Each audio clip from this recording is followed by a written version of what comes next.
Overcrowding at high schools has become an issue in KISD. With enrollment numbers exceeding 2,000 students at all four public high schools currently use portable classrooms, and currently 3 of these same high schools are over their suggested capacity at the time that they were built. Do you believe that there is a need for a 5th high school? Why or why not? I do believe there is a need for a 5th high school, but I would not be so ready to jump on the bandwagon now, because basically our economy and our livelihood depends on Fort Hood, and it fluctuates depending on if soldiers deploy or PCS or things like that. So I think the better option right now is to utilize the Career Center. I don't think it's being fully utilized. I went on a tour last year, and basically it was extremely quiet. You're like, wow, they have 2 sessions, and I think that bringing in more students, whether you annex them, but bringing in more students and utilizing that space would be the more appropriate and more fiscal responsible way to handle the overcrowding. KISD school cafeterias are not able to handle all of the high school students during lunch. This has prompted the district to have open campus lunch periods, and many students leave campus and walk to go get their food. Accidents and altercations have also happened during these same times. What solutions do you suggest would be able to feed students more efficiently in the district? My first thing is always to research and see what other districts have done. Basically, my viewpoint is, why reinvent the wheel if you don't have to? And from what I've seen is they had some good options out there. For instance, my district, we have 4 lunches compared to Ellison High School that has 2 lunch periods. So maybe you want to change the timing of your day and maybe stack the lunches in order. One solution is in one school district or several school districts, what they do is only juniors and seniors leave campus, and they have to have a permit. Obviously, the parents have to sign for this permit in advance. So that would also decrease the number of students they have to feed on campus. I know Ellison is now allowing food trucks on their campus so that the kids don't get injured while they're crossing the street to go somewhere. So that may be another alternative, is add more food trucks on the campus, which also would help the local community as far as revenue as well.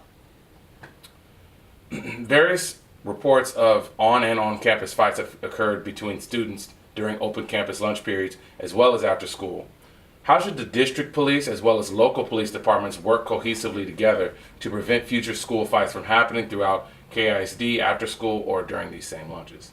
I think one thing is really important is to have proper training on both KISD officers as well as clean police officers, because an assault is an assault, whether it happens on campus or off campus. The police still need to be called. So there should be proper protocols taken in place. They work together. So basically, clean needs to train their staff to work with City of Clean staff. But like I said, police officers should always be involved if it has to do with assault or a violation of law, because City of Clean has jurisdiction no matter where it is. So I kind of feel it's inappropriate for a KISD police officer to sit there and say, oh, you need to call Clean PD, or Clean PD to say, you need to go ahead and take care of it on campus. We need to work together. We need to come together as a community and make sure that the rules are enforced throughout. And also, I think it would be really nice if we had some advisory committee with parents involved in that process. Special education has been a point of needed improvement in KISD. In 2015, the district was investigated for a number of reasons, including needing adjustments to its policies on special education, its referral process to give students the services they needed, and a lack of consistent student tracking. As of January 2017, the TEA reported the district had reached compliance from their standards. What changes and adjustments do you believe will help the district to improve its special education programs going forward? First, I think that when they say the KISD is in compliance, I think one of the things they're talking about is, they had some issues with reporting things on time and filling out testing procedures and stuff like that. They were missing their time frames and how they reported it. But I don't think that they've so much improved as far as training their staff. For instance, assessments, training their teachers how to appropriately help a student in the classroom, reading an IEP. For instance, the special ed teachers, sometimes if you go into an ARD, when they're creating goals, they're not observable or measurable. So I think proper training with all staff, especially general ed teachers, would improve special education.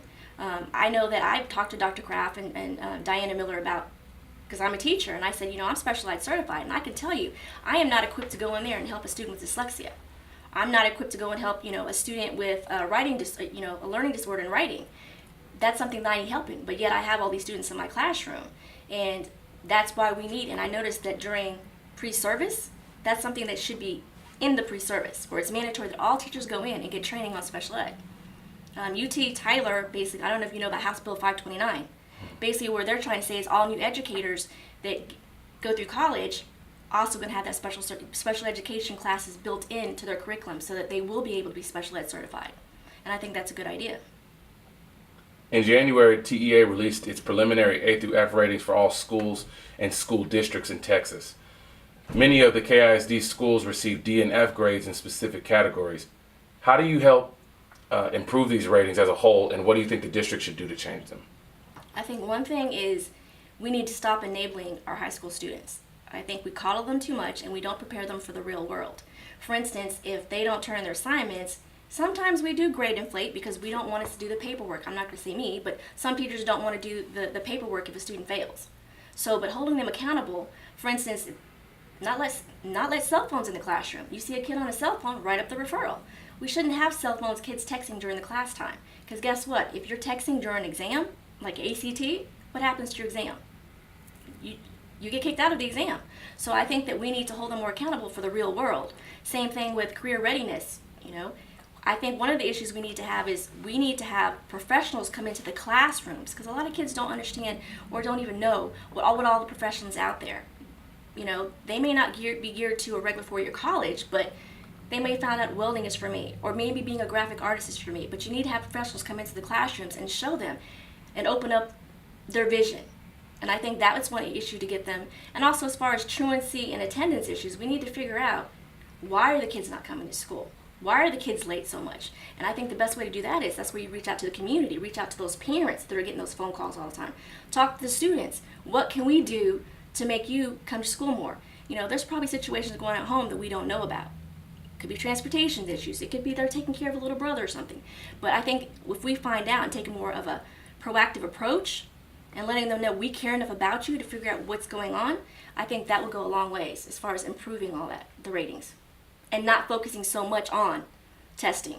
I think that's a big issue, is where teachers have to focus so much on the STAR testing and EOC that we forget about all the other things.